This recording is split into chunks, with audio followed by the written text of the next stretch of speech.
Good morning, everyone. Thank you for being part of the External Review Committee of the Department of Economics. As I've told you, we had 4 professors come in for an external review 2 years ago. They interviewed many of the faculty, staff, and students, talked to lots of people around the university, and wrote up a wonderful 20-page report analyzing the department and talking about how it might change its practices to be even better. As you also know, we adopted absolutely none of their suggestions. We continue doing everything exactly in the same way, and our dean has asked us to undergo another external review, and has actually asked us to film the external review so he, the dean, in the last few months of being dean, can see what we've done. So we're going to start here. This is Lorch Hall. This is a wonderful building the economics department is in. It's in the shape of an L. Some people think that it's in the shape of an L because it's named after the architect, Emil Lorch.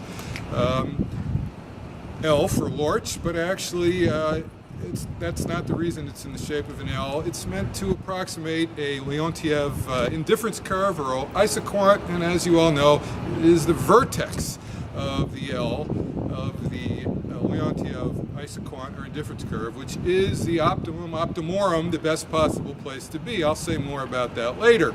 The building has wonderful security. It's now a card you put in here to make the door open. This is the security right here. This opens the door. It opens the door sometime, I don't know forget this. It sometimes works. Now we're going to go inside Lorch Hall.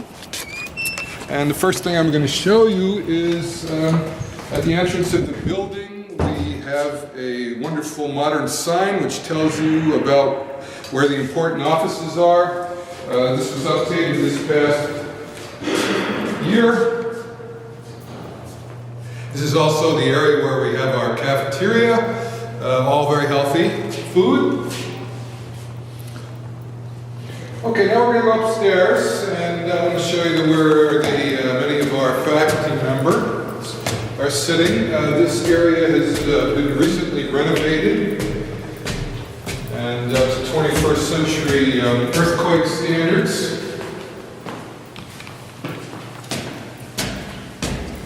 Got a nice new fresh coat of paint just about 15-20 years ago.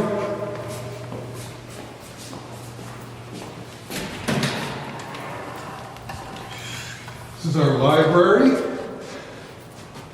Many institutions think that everything is online now, and so having hard copies of journals isn't important, but we don't agree with that.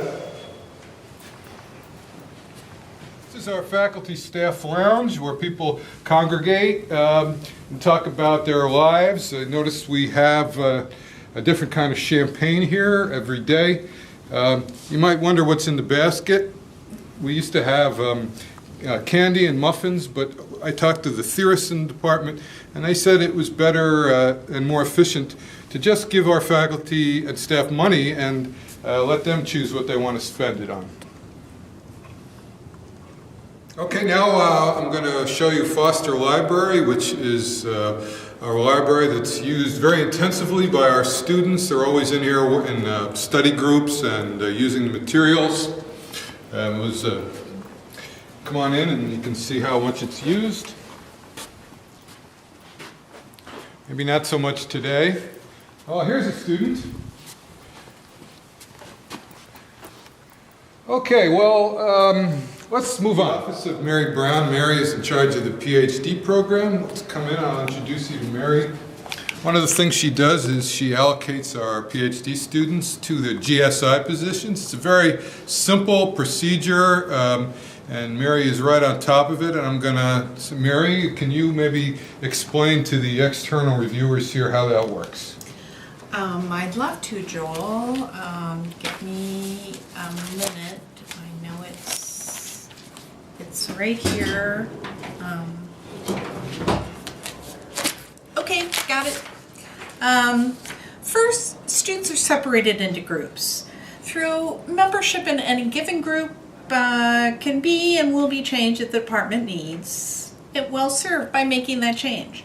All groups are equal. except when they are not. Grades don't matter unless they do in a particular situation. You have to pass prelims, even in cases where prelims have not yet been scheduled. You will be assigned a dummy variable of x plus 1 if we fail to hear from your advisor before the first Monday after a full moon. Applicants who apply for a position on a Tuesday are ranked ahead of those who apply on a Wednesday. All students must demonstrate a full range of intuition as defined by Halvarian. Thank you for visiting. Well, I think that you've really gotten a good sense of how that works. Thank you so much, Mary. Get back to work. One of the most important and difficult jobs we have in the department is to allocate all the courses we teach at all levels to rooms. Luckily, we have somebody, Olga Mustada, who is an expert in this, and I want you to meet Olga and find out how she does this very complicated job. Olga, would you mind telling the visiting committee how it is that you allocate courses to rooms? Sure, that's a favorite part of my job. For classroom allocation, I use a technique for the optimization of a linear objective function subject to linear equality and linear inequality constraints. The feasible region is a convex polyhedron of all the university classrooms, which is a set defined as the intersection of a finitely many half spaces, each of which is defined by a linear inequality. Its objective function, which is the procedure minimizes, is a real valued affine function, the amount of work I have to do. A linear programming algorithm finds a point in the polyhedron where this function has the smallest value if such a point exists. But Olga, what do you do if no such point exists? Well, do you see that map on the wall? I just throw this ball against it and see where it hits. Pride ourselves on our placement of PhD students. We have one of the best records of any economics department. This doesn't run itself. We have a crack staff person who's in charge of that. Her name is Vinny. I want you to meet Vinny and see how we make this work. Vinny, this is the External Review Committee. I'd like you to tell us and them what are the most difficult challenges that you face in making our placement program as successful as it is. One of the toughest challenges that I have is to get the letters of recommendation from the faculty in time. And how do you do that? Well, I usually give them 3 weeks notice before I need the letters, and then I send them an email. And what happens if they don't respond to the email? I send them another email. And I'm guessing from your voice that some even don't respond to the second email. Then what do you do? I send them another email. And then another email? And then another What happens email. if they don't respond to any emails? What do you do? Well, there's something that I really want to do.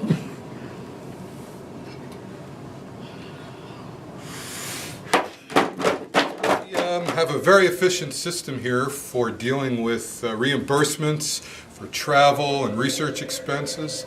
And Lakeisha Maxwell is our staff person in charge of this. I want to introduce her. Lakeisha. Wait, you're not Lakeisha. Who are you? No, my name is Dylan. I do concur. You do concur. All Yeah. this time we thought Lakeisha did concur. Okay, and you are, I'm a student. I'm a work study student here. oh my gosh. Okay, can you tell us how concur works in the simplest possible way? Okay. Well, when someone goes out on travel for some sort of research or to do anything, they use Concur for expense reports so they can get reimbursed for their travel. So that's the basic thing. And now when they want to submit what they've done in their travel, they have to go. There's a couple forms you have to fill out. You know, there's some legal speak in it. It's somewhere on the computer. You know, when you use Concur, it's not just about using a computer program, putting in numbers. There's it's really simple. There's a form you fill out, and there's some numbers, and you use like the short code on or a project grant. Dylan, is it fair to say that you have no idea how Concur works? Maybe I gotta get to a class though. Oh, okay. I have to go. All right, okay. Yeah, thank you. Yep. We're getting close to the chair's office now. You may be wondering why there are these ladders here, and the answer is very simple. Ever since the last external review, when we didn't do anything about it, the dean has been threatening to come down to the department to observe our behavior. And so what we're having installed here is an escape route for me. So if the dean comes, I just get on this ladder and I go up here through the heat ducts and I go out the other entrance. Our dean has been tremendously supportive of the economics department for a long time. One of the ways we noticed that is that we've gotten a lot of money to upkeep the building. Lorch Hall is now probably the most modern and most beautiful building on campus. You know, in other places the business school is nicer, but here we're the best. Okay, so we are a full-service department. We cover all the major fields in economics. We're not a boutique department. We have many seminars every week, 10 or 12 per week. This is room 301, where a lot of our seminars take place. In fact, right now, one of our star professors is giving a talk in the econometrics seminar, so come on in. This is Matthias Cottonale. Giving a seminar, writing on the blackboard, and as you can see, it's very well attended.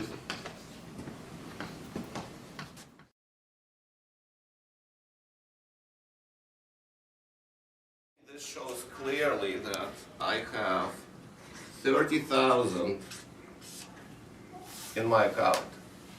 But Dimitri, in order to hire him, you need to have $50,000 to pay his salary and fringes.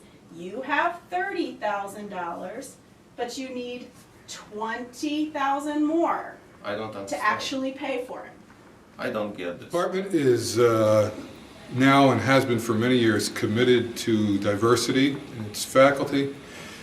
This last year we made a very prominent hire of a senior professor who I think adds diversity in the most important dimensions. This is Justin Wolfers. Well, Justin, tell us about how you think you've added diversity to the economics department faculty. I think, mate, one of the biggest problems we've got is just not enough middle-aged white men, and certainly I bring that to the table. So now we have middle-aged and old white men, quite the difference. I think also I've turned up to the coffee hour a couple of times. Very different, very shady kinds of coffee you have here in Michigan, and I have altogether a different brew, a bigger can if you like. And you know, I've looked at people's hair. The department chair, for instance, doesn't have any. And so between Slimrod and myself, on average, we've got the right amount of hair. And the other real problem we've had around the department is research productivity. People have been writing these long-ass papers. I'm getting it down to 140 characters at a time, and I've written 3,267 papers since I arrived here. You can find them all on twitter.com.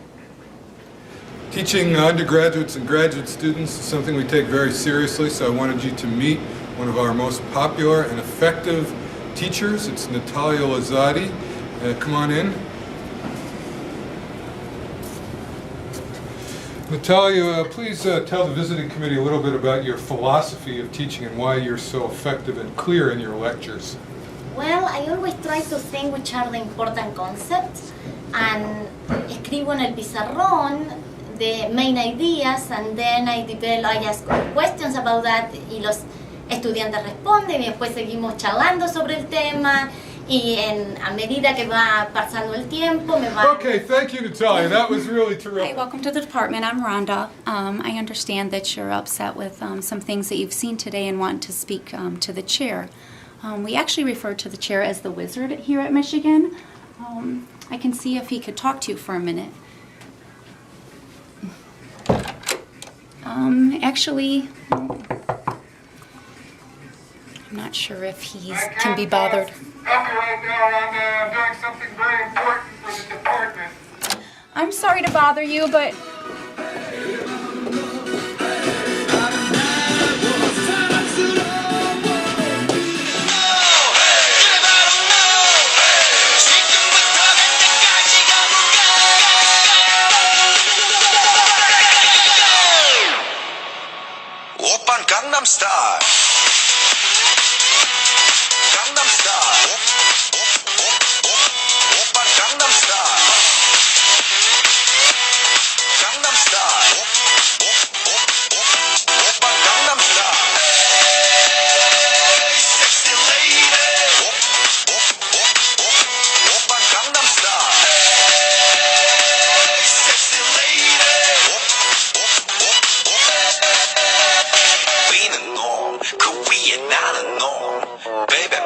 나는 뭘 좀 아는 놈 뛰는 놈 그 위에 나는 놈 베베 나는 뭘 좀 아는 놈 What I'm saying 오빤 강남스타일 Hey sexy lady 오빤 강남스타일 Hey sexy lady 오빤 강남스타일 There's no place like Lorch. There's no place like Lorch. There's Joel, no Joel, place like it's me, Lorch. Rhonda. There's no place like Lorch. Joel, wake up, Joel. No place like Lorch. Joel, it's me, Rhonda. No place like Lorch. He got quite a bump on the head. We kind of No thought there for a place minute he was going to like leave Lorch. us. There's no place like Lorch.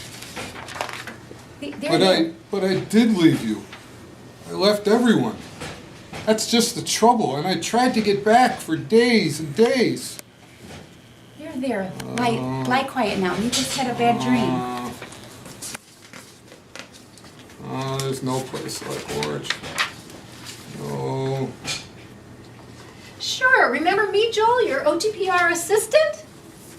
No, but it wasn't a dream, Mary. It was a place. And you, and you, and you, and you were there. But you couldn't have been, could you? Oh, we dream lots of silly things. Oh, Rhonda, this was a real, truly live place. And I remember that some of it wasn't very nice, like econometrics. But now we're in Lorch, and this is my office. And you're all here, and I'm not going to leave here ever again, because I love you all. And oh, there's no place like Lorch. There's no place like Lorch.